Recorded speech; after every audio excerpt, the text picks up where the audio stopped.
नमस्कार दोस्तों, स्वागत है आपका आपके अपने YouTube चैनल कथा और कहानी में। दोस्तों, आज हम आपको भगवान कपिल मुनि की कथा सुनाने जा रहे हैं। दोस्तों, परमपिता परमात्मा की प्रेरणा से महर्षि कदम्ब के मन में काम वासना जागी तो उन्हें उनकी पूर्ति के लिए एक सुयोग्य कन्या की आवश्यकता हुई। उन्होंने भगवान विष्णु की कठोर तपस्या की। प्रसन्न होकर विष्णु भगवान प्रकट हुए और उन्होंने कहा, कदम्ब ऋषि सुनो, मेरी ही प्रेरणा से तुम में काम वासना जागृत हुई है। आदिराज स्वयंभनु मनु नामक राजा अपनी कन्या देवहूति का विवाह तुमसे करने आएंगे। समयानुसार तुम्हारी 9 कन्याएं उत्पन्न होगी। बाद में तुम्हारे ही द्वारा मैं देवहूति के गर्भ में अपने को धारण कर जन्म लूँगा। महर्षि कदम्ब बड़े प्रसन्न हुए। कुछ समय बाद स्वयंभु मनु अपनी पत्नी व पुत्री सहित महर्षि कदम्ब के आश्रम पर पधारे और उन्होंने अपनी कन्या देवहूति का विवाह करने का प्रस्ताव रखा। कदम्ब मुनि सहर्ष तैयार हो गए और उसी समय उनका विवाह देवहूति से हो गया। समय बीतने के साथ साथ देवहूति के गर्भ से 9 कन्याएं उत्पन्न हुईं। उनके बड़े हो जाने पर महर्षि कदम्ब ने उनका विवाह कला नाम की कन्या से, महर्षि मरीचि का अनुसुईया का अत्रि से, श्रद्धा का अंगिरा से, हविर्भुवि का पुलत्स्य से, अगति का पुलह से, क्रिया का ऋतु से, ख्याति का भृगु ऋषि से व अरुंधति का वशिष्ठ ऋषि से तथा शांति नामक कन्या का विवाह अथर्व ऋषि से करवा दिया।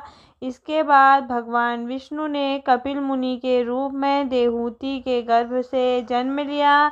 चारों ओर आनंद की लहर छा गई। एक बार कपिल मुनि जब एकांत में बैठे ध्यान में लीन थे तो महर्षि कदम्ब उनके पास गए और हाथ जोड़कर बोले, प्रभु, आपकी आज्ञा से मेरी कर्म राशि पूर्ण हुई। मैं देवर्षि पितृ ऋण से मुक्त हो गया। अब मैं स्वर त्याग कर संन्यास लेकर ईश्वर की तपस्या में लीन होना चाहता हूँ।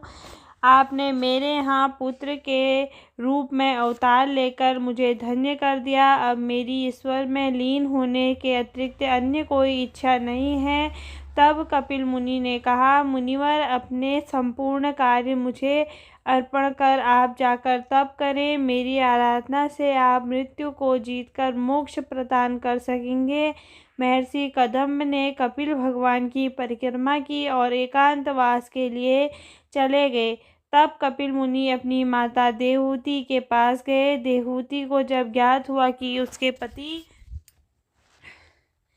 अज्ञातवास को चले गए हैं तो उनका मन भी विरक्ति से भर गया। वे भी कोई मामूली स्त्री नहीं थी। भगवान कपिल भी की जननी और आदि महर्षि कदम्ब की पत्नी होने के कारण वे बुद्धिमती तथा अध्यात्म को सजीव मूर्ति थी।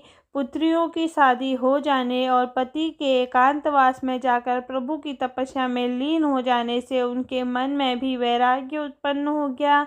उन्हें भी यह ज्ञात था कि उनके पुत्र के रूप में स्वयं नारायण ने कपिल के रूप में जन्म लिया है, पर वे मातृत्व के कारण अब तक मौन थी।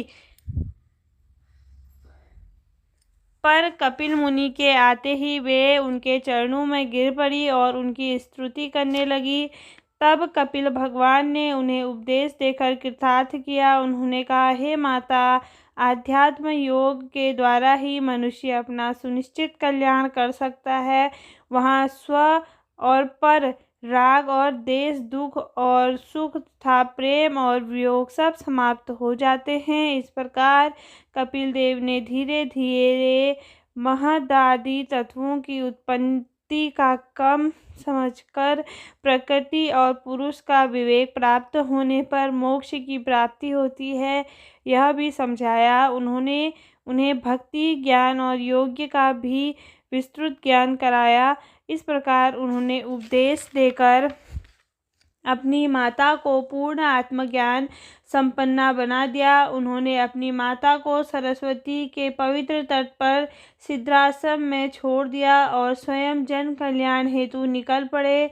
चलते चलते वे गंगा सागर पहुँचे, जहाँ भागीरथी महासागर में मिलती है। उनके वहाँ पहुँचते ही समुद्र ने सशरीर आकर उनके चरण छुए। कपिल मुनि को यह स्थान बहुत ही अच्छा लगा, तो उन्होंने वहीं स्थित होने का निश्चय कर लिया। यहीं पर उन्होंने राजा सगर के 60 सहस्त्र पुत्रों को धर्षणा करने पर अपने तपोबल से भस्म कर दिया था। आज भी मकर संक्रांति के दिन हजारों लाखों दर्शनाभिशाली कपिल के आश्रम में उनके दर्शन करने जाते हैं। भगवान कपिल सांख्य दर्शन के प्रमुख प्रवक्ता हैं।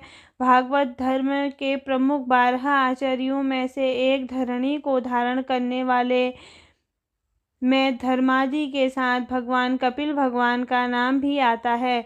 धर्म, काम और काल, वसु और वासुकी, अनल और कपिल, ये 7 पृथ्वी को धारण करने वाले हैं। दोस्तों, ये थी कपिल मुनि भगवान की कहानी। आप लोगों को कैसी लगी ज़रूर बताइएगा।